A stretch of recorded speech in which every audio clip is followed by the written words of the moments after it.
नमस्कार, पेश है इस हफ्ते का मुकाबला। मैं विज्ञान प्रकाश। जिस मसले पर इस हफ्ते हम बात करने वाले हैं वो अब एक एजिटेशन की, एक विरोध की शक्ल ले चुका है। ये ज्वेलर्स का मसला है। मैं आपको दो बातें जल्दी से बताना चाहूंगा। पहली बात ये कि कांग्रेस की सरकारों ने भी ये 1% का एक्साइज लगाने की कोशिश की थी, बल्कि जब 10 साल कांग्रेस की सरकार रही 2004 से 2014 में, 2 बार कांग्रेस ने ऐसा करने की कोशिश की। एक बार 2005 में और एक बार 2012 में। दोनों बार कांग्रेस की सरकारों को यह फैसला वापस लेना पड़ा, लेकिन वित्त मंत्री अरुण जेटली फिलहाल इस फैसले को वापस लेने के लिए तैयार नहीं है।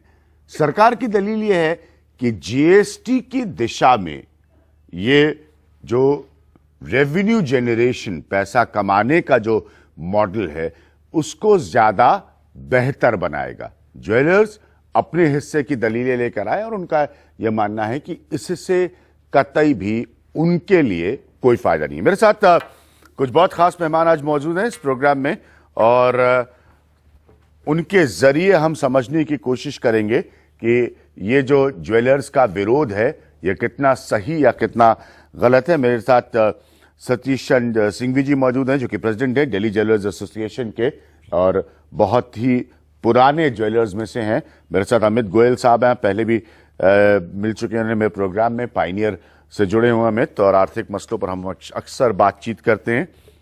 प्रवीण खंडेलवाल हैं, जो कि सेक्रेटरी हैं confederation of all India traders के।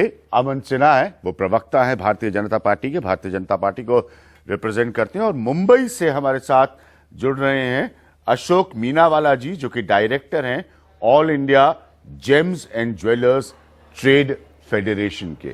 तो हम सिर्फ ये समझना चाह रहे हैं इसके बाद में इसके कि ये क्यों एक अहमियत भरा मसला है, इससे आम इंसान की जिंदगी पर क्या असर पड़ता है, मिडिल क्लास पर क्या असर पड़ता है, हम इन सब बातों पर आएंगे।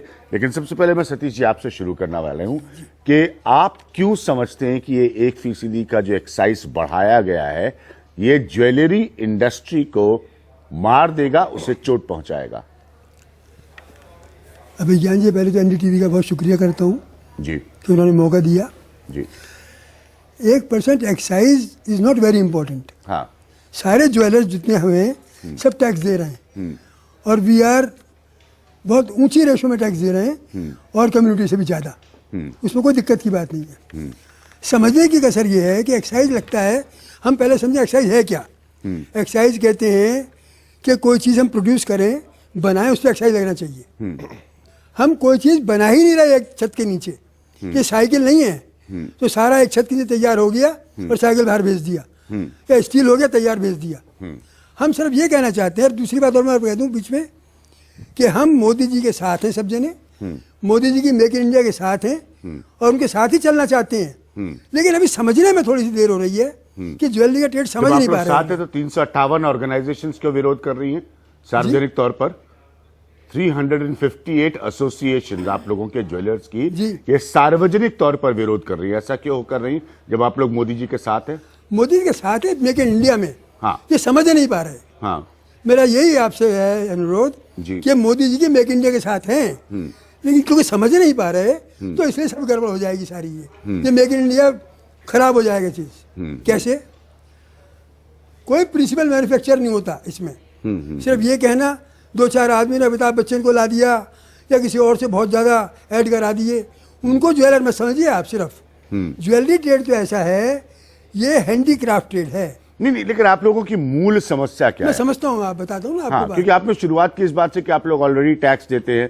30 करोड़ रुपए, 30,000 करोड़ से ज्यादा का आपका टैक्स जो है वो एक्सचेकर को जाता है हर साल। एक्साइज करने से जो हमारे 1 करोड़ आदमी हैं, हाँ, जो हैंडीक्राफ्ट में लगे हुए हैं, हाँ, जो कारीगर आदमी हैं, हाँ, वो बहुत इफेक्ट हो जाएंगे। ठीक है। और उनका ऐसा इफेक्ट होगा कि वो 1 करोड़ तो कहने के हैं, 5 करोड़ उनके पीछे फैमिली लगी हुई है। तो हम नहीं चाहते कि वो इस तरह इफेक्ट हो। उसका कारण क्या है कि वो सब अपना एक घान कहते हैं, घान, आपको शायद टर्म नहीं पता इसकी, एक घान होता है हर कारीगर के पास। छोटे मोटे कारीगर है, उसने अपनी मेहनत करके बेचारे ने 100 ग्राम सोना करा, किसी ने 150 कर लिया। वो घान के अंदर आप तमिलनाडु चले जाइए, आप सारा बीकानेर का मीना इंडस्ट्री देख लीजिए, और महाराष्ट्र में देख लीजिए, आंध्र प्रदेश में देखिए, हर जगह कारीगरों ने घान बना रखे हैं अपने अपने। ठीक है। वो क्या करते हैं, वो अब मैंने एक बार ज्वेलर हूँ, मैंने कहा भाई ये मेरे डिजाइन है, ये 5 डिजाइन बना के ले आना तू। वो घाट बना के लाता है, क्योंकि ये ट्रेड जो है फैला हुआ है, इसमें तो छोटे छोटे एक जगह नहीं है ट्रेड। नहीं, मैं फिर भी नहीं समझ पा रहा हूँ, आप मुझे एक लाइन में समझा सकते हैं कि 1% से प्रॉब्लम क्या है आपको? प्रॉब्लम यही है सबसे बड़ी कि ये कोई एक जगह पे जो वो कारीगर बना रहा है गहने आपके लिए, उसकी कीमत ऊपर जा रही है। उसकी कीमत जाएगी। ठीक है। क्योंकि अगर वो 6 करोड़ के हिसाब से बनाएगा, हाँ, तो मेरे ख्याल से 50 लाख रुपए महीना और 2 लाख रुपए रोज, तो 65 ग्राम का सोना गलाएगा वो, तो 65 ग्राम सोना गलाएगा, उसे 130 रुपए मिलेंगे। ठीक है। क्या खाएगा वो? उसे गलाना ज्यादा पड़ेगा ही पड़ेगा, और जिस दिन ज्यादा गला लिया उसी दिन वो उस कंडर में आ जाएगा। ठीक है, मैं समझ गया। चलिए अब आपके पॉइंट को सुना। अमित गोयल, बेसिक प्रॉब्लम क्या है? कि मैंने कहा कांग्रेस 2 बार इसकी कोशिश कर चुकी थी, दोनों बार विरोध की वजह से कांग्रेस को वापस लेना पड़ा। देखिए, जैसा भाई साहब बता रहे थे, ये अनऑर्गेनाइज सेक्टर है। हाँ, सही बात है। और इनको मेरे ख्याल 1% से कोई प्रॉब्लम नहीं है। इनको प्रॉब्लम है कि इंस्पेक्टर राज से, कि वो इंस्पेक्टर आएगा, वो बुक्स को देखेगा और फिर वो अपने पैसे बनाएगा, वो कितना उनको ब्लैकमेल करेगा, नहीं करेगा। और इनके यहाँ ज्वेलरी में क्या है कि अनएडुकेटेड क्लास है लेकिन स्किल्ड क्लास है। वो काम जानते हैं, उनको पढ़ना लिखना नहीं आता, तो उनके लिए बड़ा मुश्किल है एक अकाउंटेंट को अपॉइंट करना और एक किताब रखना और वो प्रेजेंट करे, उससे मेजर दिक्कत है। इनको 1% से नहीं है। और यही बात मेरे हिसाब से अरुण जेटली जी को भी समझनी चाहिए थी, क्योंकि इसका 2 बार एक्सपेरिमेंट, जैसे आपने कहा, हो चुका है और दोनों बार विरोध हुआ है, और दोनों बार ज्वेलर्स ने अपनी जाकर दिक्कत बताई है, इसमें प्रॉब्लम क्या आ सकती है। लेकिन उसके बावजूद सरकार का मेरे ख्याल एक टारगेट है कि अपना टैक्स बेस जो है वो बढ़ाया जाए, और वो समझती है अब गवर्नमेंट को तो टैक्स लेना है, आपको मनरेगा को भी फीड करना है, हाँ, सब्सिडीज को भी फीड करना है, तो गवर्नमेंट को तो टैक्स चाहिए। हाँ, तो गवर्नमेंट नए नए तरीके देखती है। लेकिन इसमें मुझे जो गलत बात लगती है, हाँ, वो लगती है 2 पास्ट एक्सपीरियंस इसमें हो चुके हैं। तो 2 पास्ट एक्सपीरियंस होने के बाद अगर आपको इस सेक्टर को टैक्स करना है इस तरीके से, हाँ, एक्साइज लगाकर, नहीं, लेकिन मैं एक सिंपल मैं प्रवन खंडेलवाल, अमन जी और अशोक जी के पास आऊंगा। बड़ा क्लियर है, जो आंकड़े बताते हैं 1 करोड़ की संख्या सीधे रोजगार की है, डायरेक्ट एम्प्लॉयमेंट की है, और तकरीबन 6 करोड़ बनती है इनडायरेक्ट एम्प्लॉयमेंट की। ठीक है, मेरा सवाल यह है अमित कि क्या आप डायरेक्ट एम्प्लॉयमेंट के डोमेन को देखकर, उस दायरे को देखकर ये टैक्सेशन तय नहीं कर सकते, या ये मुश्किल है? क्योंकि मुझे ऐसा लग रहा है अपनी रिसर्च पढ़ने के बाद, और आप लोग मुझे सही या गलत बताइएगा, वो ऐसा लग रहा है कि ये जो 6 करोड़ वाला पीछे है उससे ज्यादा तकलीफ निकल कर आ रही है। क्या ये बाइफरकेट नहीं हो सकता? क्या ये अलग अलग नहीं हो सकता? बाइफरकेशन तो ये कर सकते हैं। हाँ, क्योंकि एक आपने बताया कि भाई जो आर्टिफिशियल ज्वेलरी बनाता है या एक सर्टेन सीलिंग से कम दाम की ज्वेलरी बनाता है, तो उसके ऊपर हम ये नहीं टैक्स करेंगे। बहुत इंडस्ट्रीज में ऑलरेडी एग्जिस्ट कर रहा है। ठीक है, कि आप इतने तक की आपकी टर्नओवर है, हाँ, तो आपको एक्साइज से आप बाहर हैं। हाँ, लेकिन ये एक तरीके से इसका क्रिटिसिज्म भी है। हाँ, लोग फिर जानकर अपनी टर्नओवर कम दिखाते हैं ताकि इस नेट से बाहर रहें।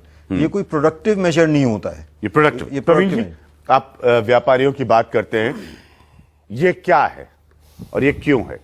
अभिज्ञान जी, सबसे पहले तो मैं फंडामेंटली इस टैक्स को चुनौती देता हूं। हाँ, एक्साइज केवल लगता है उन प्रोडक्ट्स पर जो मशीनरी से मैन्युफैक्चर होते हैं। ठीक है, प्रिंसिपली। हाँ, इस पूरी इंडस्ट्री में, ये हैंडीक्राफ्ट इंडस्ट्री है, हाँ, इस पूरी इंडस्ट्री में मशीनरी का कहीं पर भी उपयोग नहीं होता। ठीक है, तो जिस इंडस्ट्री में मशीनरी का उपयोग नहीं होता और जो एक्साइज के प्रिंसिपल दायरे में नहीं आती है, हाँ, उस पर एक्साइज लगाना अपने आप में गलत है। पहली बात तो ये है। ठीक है, दूसरी बात क्या है कि जैसा अभी सतीश जी ने कहा और अमित जी ने कहा, सवाल ये जो टर्म है प्रिंसिपल मैन्युफैक्चरर, हाँ, यहीं पर आकर के सारा खेल होने वाला है। जिस इंस्पेक्टर का जिक्र अभी अमित जी ने किया, कल जब वो जो अनएजुकेटेड या स्किल्ड या सेमी स्किल्ड या वो जो कारीगर है, किसी भी ज्वेलर के यहाँ अपने यहाँ मैन्युफैक्चरिंग नहीं होती है, वो मैन्युफैक्चरिंग करवाता है छोटे छोटे कारीगर से, जो बंगाल से, बिहार से, उत्तर प्रदेश से या अन्य जगहों से दिल्ली के अंदर आते हैं। अब वो जो इंस्पेक्टर आएगा उसकी दुकान पर, उसके घर में जब वो सोना देखेगा तो वो कहेगा तू प्रिंसिपल मैन्युफैक्चरर है, इसका मतलब है कि तुझे एक्साइज देनी पड़ेगी। अब एक्साइज देने का मतलब हम और आप जानते हैं कि उसकी पेपर की फॉर्मेलिटीज कितनी है, और पेपर की फॉर्मेलिटीज क्या वो अनएजुकेटेड आर्टिजन पूरी तरीके से कर पाएगा, ये एक दूसरा बड़ा सवाल पेपर है। की फॉर्मेलिटी तो किसान भी नहीं कर पाता, नहीं कर तब भी पाता। 100 तरह का फॉर्म भरवा के लेती है सरकारें। तो आप किसान को रिबेट देते हैं, हाँ। क्योंकि वो पेपर की फॉर्मेलिटी नहीं कर पाता। हाँ। तो अगर किसान को आप रिबेट दे रहे हैं तो यहां पर वो जो छोटा आर्टिजन है उसको इसके दायरे में लाने का क्या औचित्य है। तीसरा मेरा प्रश्न है कि जब जीएसटी, लेकिन इस बात के बावजूद कि यहां पर कहा जा रहा है कि 12 करोड़ रुपए से ज्यादा के टर्नओवर वालों पर यह टैक्स होगा, क्या तब भी ये रिलीफ नहीं है? इसमें ये है, एक मिनट सुनिए, एक मिनट इसमें सुनिए। अभिज्ञान जी ये है कि जिसकी टर्नओवर पिछले साल 12 करोड़ है, हाँ। उसको इस साल टैक्स देना पड़ेगा। हाँ। और आगे से 6 करोड़ रुपए की यदि टर्नओवर है तो उसको टैक्स देना पड़ेगा। एक कारीगर यदि एक दिन के अंदर 60-70 ग्राम यदि सोना ही केवल काम करता है, केवल 60-70 ग्राम में 6-7 तोला सोना, तो वो 6 करोड़ की टर्नओवर को पार कर जाता है। तो क्या आप ये मानेंगे कि क्या उसका जीवन 6-7 तोले 60-70 ग्राम काम करने से क्या उसका परिवार या उसके पीछे जो लोग हैं वो चल जाएंगे?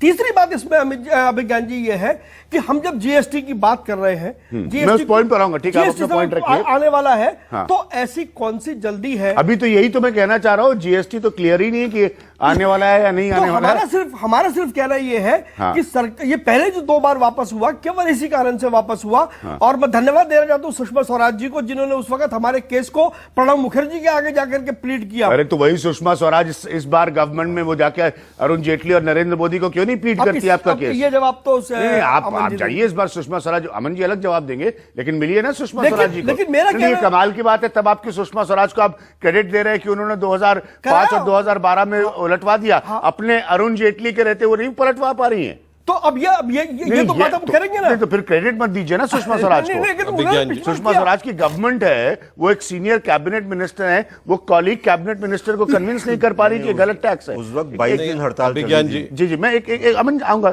मैं 1 मिनट आपको पूरा समय दूंगा अमन जी पे, जरा अशोक जी की भी बात सुन लूं। और मुंबई में भी आप जानते हैं, मुंबई और देश के पश्चिमी हिस्सों में, इसमें गुजरात शामिल है, बहुत लंबा इस मसले को लेकर विरोध चल रहा है। अशोक जी, आपने सारे आर्ग्यूमेंट सुने, तो फिर रास्ता क्या है? क्या इसको बिल्कुल भी नहीं छूने की जरूरत है, जैसा कि कांग्रेस कांग्रेस ने रोल बैक किया? क्या अरुण जेटली को इसको तुरंत रोल बैक करने की जरूरत है? मैं तो कहता हूं 100% रोल बैक करने की इनको तुरंत ही जरूरत है जी। सबसे बड़ी मुद्दे की बात है कि इस एक्साइज के एप्लीकेशन में फंडामेंटल फॉल्ट है। फंडामेंटल फॉल्ट ये है कि इन्होंने जो 6 करोड़ की लिमिट रखी है और सारे गोल्ड स्मिथ और आर्टिजन्स को एग्जेम्प्ट कर दिया है, वो हकीकत में अंदर फंस जाने वाले हैं। और मैं समझाता हूं किस तरह से। एक तो आपको बताया गया कि जो 65 ग्राम के आसपास का जो काम करता है, 2-4 आदमी का भी एक छोटा सा वर्कशॉप हो गया तो वो ऑटोमेटिकली 100-150 ग्राम प्रोडक्शन करता है रोज का, वो तो ऑटोमेटिकली इसके दायरे में आ जाएगा। आप सोचिए कि एक ज्वेलरी का दागीना 4, 5, 6, 8, 10 जगह से काम होके फिर उसका काम कंप्लीट होता है। आप मेरे को बताइए, एक जगह पर जहां पर 500-600 ग्राम का रोज का पॉलिशिंग हो रहा हो, कास्टिंग हो रहा हो या वायर पुलिंग हो रहा हो, उन लोगों को अगर आप इसके ऊपर एक्साइज 1% डालते जाएंगे तो जो फाइनल प्रिंसिपल मैन्युफैक्चरर होगा वो 5-5, 7-7, 8-8% एक्साइज कहां से भर पाएगा हर एक लेवल के ऊपर, अगर उसको एक्साइज लगा देंगे तो। ठीक है। दूसरी बात यह है कि आपने एक एग्जेम्पशन आपने बोला है कि गोल्डस्मिथ और ये निकल जाएंगे। मेरे को ये बताइए, तो लास्ट में प्रिंसिपल मैन्युफैक्चरर आप किसी रिटेलर को बनाएंगे? तो रिटेलर जो है वो तो प्रिंसिपली ट्रेडर होता है, और अगर ट्रेडर का थोड़ा सा हिस्सा अगर मैन्युफैक्चरिंग का होता है जहां वो जॉब वर्क करवा लेता है, वो अपना काम बंद कर देगा जॉब वर्क करवाने का, और वो क्यों इस झमेले में पड़ेगा एक्साइज के? तो ऑटोमेटिक मेरे को बताइए, अगर रिटेलर निकल जाता है इस झमेले के अंदर तो ऑटोमेटिकली ये सारी रिस्पॉन्सिबिलिटी आर्टिजन और गोल्डस्मिथ के अंदर ऊपर आ जाएगी, जिनको गवर्नमेंट एग्जेम्प्ट करना चाहती है। तो tell me whether this will fall flat on the face of the on the government or not. ठीक है, अमन सिन्हा, अब आप लोगों के सारे जो पॉइंट्स आप लोगों ने रेस किए हैं उसका जवाब देंगे। अमन जी। अभिज्ञान जी, पहले तो मैं कहना चाहूँगा जो सोने का व्यापार है, जो स्वर्णकार है, बहुत पुराना, बहुत नेक व्यापार है और हम लोग बहुत सम्मान करते हैं। पर एक जो वास्तविकता है वो ये भी है अभिज्ञान जी कि कई लोगों ने जो है, कुछ इंडिविजुअल्स ने इसका दुरुपयोग किया, चाहे अपना ब्लैक मनी को पार्क करने के लिए। वो रियलिटी है, वो सबको पता है, मैं उसके डिटेल में नहीं जा रहा। मात्र 1% का एक्साइज टैक्स लगा है। कुछ यहाँ पे मुझे लगता है अभी भी भ्रांति है इसको लेके, मैं स्पष्ट करना चाहूंगा। बताइए कि किसी भी तरह का आर्टिजन, क्योंकि वो लोग जो मात्र किसी भी तरह का, वो कह रहे बहुत बड़ा ये हमारे मित्र जो कह रहे थे कि घान के लोग हैं, हाँ। किसी भी तरह का आर्टिजन जो है, हाँ। वो इससे एग्जेम्प्ट रहेगा। और 12 करोड़ की अगर मान लीजिए उसमें टर्नओवर का एग्जेम्पशन दिया हुआ है, मुझे नहीं पता कि किसी इंडस्ट्री को इतना वाइड एग्जेम्पशन दिया हुआ है। 12 करोड़ में मुझे लगता है हार्डली जो है 10-20%, 70-80% लोग तो, जो लोग काम कर रहे हैं वो लोग तो इसमें कवर नहीं होंगे, वो एग्जेम्प्ट होंगे। और एक लेवल प्लेइंग फील्ड बनेगा। जो छोटे, जो अनऑर्गेनाइज सेक्टर में थे, उनको तो ये लगेगा भी नहीं 1% जो एक्साइज ड्यूटी है, जो हमारे मित्र सभी लोग बता रहे हैं, वहां से बॉम्बे से भी जो हमारे मित्र बोल रहे हैं, सबका कहना है कि छोटे छोटे आर्टिजन्स काम कर रहे हैं। कि मैं दोबारा स्पष्ट करना चाहूंगा, किसी भी आर्टिजन पे किसी भी तरह का एक्साइज टैक्स नहीं लगने वाला है। और 1% जो एक्साइज टैक्स है उसको लगाने के पीछे, और मैं ये भी बताता हूं आपको कि क्यों लगाया। नहीं, किसी भी आर्टिजन पे, कारीगर पे, कलाकार जो है, जो बना रहा है, बिल्कुल कैटेगोरिकली नहीं लगेगा। लेकिन वो लोग जो बात कह रहे हैं वो यही तो कह रहे हैं कि वो तो सिस्टम से बनकर आने वाला पैसा है ना। अगर आप ऊपर से टैक्स करेंगे तो वो जाके नीचे भी वो अपने तरीके से टैक्स करेंगे। देखिए, जो मैन्युफैक्चरिंग को सोर्स कर रहा है, हाँ। जो भी उसमें प्रिंसिपल ट्रेडर या मैन्युफैक्चरर है, हाँ। और जिसका टर्नओवर 12 करोड़ के ऊपर जा रहा है, हाँ। लाइबिलिटी बस उसी के ऊपर आएगी, हाँ। और किसी के ऊपर नहीं आएगी। मुझे लगता है इंडस्ट्री में हार्डली 10 से 15% जो बड़ी कंपनीज जो इस तरह की मैन्युफैक्चरिंग सोर्स करती हैं, हाँ। उन्हीं के ऊपर ये लगेगा। अगर छोटे मैन्युफैक्चरर्स हैं, एक मिनट मैं अपनी बात कंप्लीट कर लूं अभिज्ञान जी, क्योंकि 4-5 लोगों ने इसके विरोध में बोला। दूसरी बात ये, जो अगर मान लीजिए जीएसटी आ जाता तो ये ऑलरेडी उसमें ये इंक्लूड और एब्जॉर्ब हो जाता, हाँ। ये टैक्स लाने की आवश्यकता ही नहीं पड़ती, हाँ। ये तो जो हमारे विपक्षी दल हैं उन्होंने इस तरह से किया कि जीएसटी को नहीं आने दिया, और जीएसटी जब भी आता है, हाँ। ये उसमें सब्ज्यूम हो जाएगा। और जीएसटी जब आता है तो एक जो टैक्सेशन का एक नहीं, तो आप जीएसटी के आने का वेट कर लीजिए। आप अभी से क्या कर रहे हैं, मतलब भूमिका तैयार कर रहे हैं कि लोग टैक्स देने की आदत डालें इसके ऊपर। अगर जीएसटी आता है, हाँ। तो जो टैक्सेशन स्ट्रक्चर है, जो टैक्स स्लैब है, हाँ। उसके कॉरस्पॉन्डिंग रखना पड़ेगा, क्योंकि जीएसटी से तो जो गोल्ड और बुलियन इंडस्ट्री एग्जेम्प्ट नहीं होगी। मैं कह रहा हूं जीएसटी आएगा तो सोने के व्यापार पे भी लगेगा। मैं ये कह रहा हूं कि इतनी दूरगामी दृष्टि रख रहे हैं अरुण जेटली। जीएसटी आएगा नहीं आएगा, पहले उस पर एक पॉलिटिकल क्वेश्चन मार्क है, आप खुद एडमिट कर रहे हैं। आप इस इंडस्ट्री को कैटेगराइज टैक्सेशन के जरिए, क्योंकि आप कह रहे हैं आप ही की भाषा में कि नीचे वाले कारीगर पे ये बोझ नहीं आएगा, नहीं लगेगा, बिल्कुल नहीं लगेगा ना, ऊपर वाले पे लगेगा जिसको हम 12 करोड़ प्लस पे गिरे, राइट। तो फिर आप, अगर वो आज 1% टैक्स दे सकता है तो जीएसटी आने के बाद भी 1% दे देता। अभी से उसके पीछे क्यों लग गए? नहीं, पीछे नहीं लगे हैं, हाँ। वही मैं आपको समझाने की कोशिश कर रहा हूं। अब पहले तो अव्वल, अगर जीएसटी पहले आ जाता तो ये कभी आता नहीं। ठीक है, जिस दिन जीएसटी आ जाएगा उसमें ये एब्जॉर्ब हो जाएगा, तब रहेगा नहीं। एक मिनट भाई, क्या आपको कहा गया कि आपकी गलती है क्या? आप सुषमा स्वराज के पास वापस जाइए। नहीं, एक मिनट, आप सुषमा स्वराज के पास वापस जाइए। अभिज्ञान जी, कोई इंडिविजुअल नाम मुझे लगता है, जितने वरिष्ठ मंत्री अरुण जेटली, सुषमा स्वराज, मुझे एक बात मैं कह रहा हूँ, एक मिनट, सर कुछ कहना चाहते हैं? अमन जी ने एक बात कही है, मुझे एक बात कहनी है। अभी इन्होंने काले धन का जिक्र किया और ये कहा कि काला धन क्योंकि यहाँ पर होता है, तो क्या मैं इस बात को स्वीकार कर लूं कि हिंदुस्तान में काले धन का जनरेशन किसी और जगह नहीं होता है, केवल ज्वेलरी के? कौन कह रहा है? ये नहीं, काला धन को कर्व करना है, ये क्या गलत है भाई? उसको कर्व करना है, वो एक रियलिटी है। अगर हमें काले धन को रोकना है, उसको कर्व करना है, तो काले धन के लिए उसके जितने भी सोर्सेज है उनको आइडेंटिफाई करना पड़ेगा, उसके लिए कॉम्प्रिहेंसिव पॉलिसी बनानी पड़ेगी। हम सरकार के साथ में बन चुका है, वो अच्छा, काले धन पर बहस नहीं करेंगे, वो मैं भी इंतजार करूंगा जब कॉम्प्रिहेंसिव पॉलिसी का नतीजा आने लगे काले धन पे। वो बहुत दिन से बन रही वो। हाँ सर, नहीं, स्टैट्यूट बन चुका है अभी। हाँ, स्टैट्यूट बन चुका है हेमंत सिन्हा, कानून बन लेकिन चुका है। स्टैट्यूट बनने के साथ साथ वास्तविकता में इस कितना सरकार काला ने- धन आप इकोनॉमी में वापस अभिज्ञान ले जी, आ पाए, वो बहुत और बड़ी बहस वास्तविकता है। यह है कि इस सरकार ने जितना किया है, वास्तविकता काले ये धन को कि काले कर्ब धन पर करने अभी के तक लिए अरुण जेटली आजादी के बाद किसी काले सरकार ने धन पर उतना अभी नहीं तक किया। अरुण जेटली के मूव्स एक फेलियर है। अभी बिल्कुल तक है। फेलियर नहीं है। नहीं, बदल जाए वो बिल्कुल अलग बात failure है। नहीं है। काले धन ये पे आपका हमारा अलग subjective प्रोग्राम judgment करेंगे, हो सकता अलग है, प्रोग्राम पर करेंगे हम इतना लोग। एफर्ट और एक्सरसाइज और इंडेवर किसी सरकार में आजादी के बाद नहीं हुआ ठीक है, जितना इस सरकार ने काले चलिए धन हम को कम वापस करने आते के हैं, लिए हम किया। वापस आते हैं। काले धन पर पर अलग इसको बहस edit है। नहीं करिएगा। ये बात सच है कि रियल एस्टेट से लेकर सोने के व्यापार तक में काला धन इस्तेमाल होता है। हाँ मैं इस बताइए। बात पे बोल ही नहीं रहा। हाँ मैं अमन साहब की वो बात कह रहा हूँ। हाँ अमन साहब ने बहुत अच्छी बात कही हाँ कि भाई नीचे वालों को वो तंग नहीं करेगा। हाँ पहली बात तो है कि 12 करोड़ की बात पिछले साल की है। हाँ। इस साल तो 6 करोड़ है।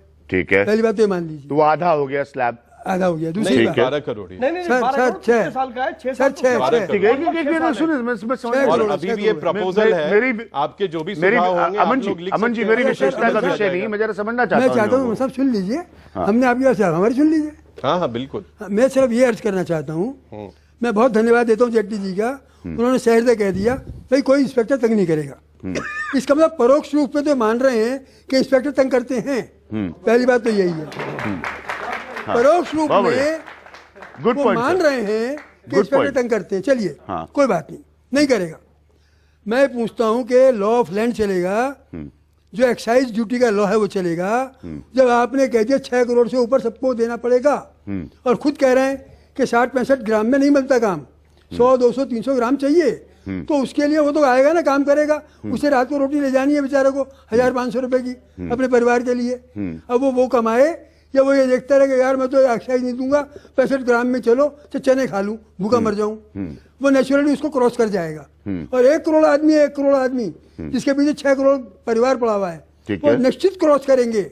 और क्रॉस करते ही आई एम सॉरी टू से जेटली साहब को नहीं बुला सकता वहां पर मेरठ में या अम्बाले में या कर्नाटक में कि साहब एफएम साहब आपने कहा था छोड़ दो। वो तो जो इसके जो लॉ है देखो, उसका- सुषमा स्वराज जी को नहीं Sorry, बुला sorry. पा रहे। मैं एक नहीं, सर, clarification प्लीज इस पे- प्लीज सर, जो लॉ है एक्साइज का वो चलेगा। मेरे ये गुर्जश है कि इसको लॉ को आप पहले बैठ के ठीक कर लो। इतनी क्या जल्दी पड़ी है इसकी एक्साइज करने की? ये आप law अच्छा ठीक पॉइंट, कर लीजिए। ये पॉइंट मैं भी रेज हाँ, कर रहा हूँ नहीं, कि इसलिए इतनी मुझे जल्दी क्या जवाब पड़ी?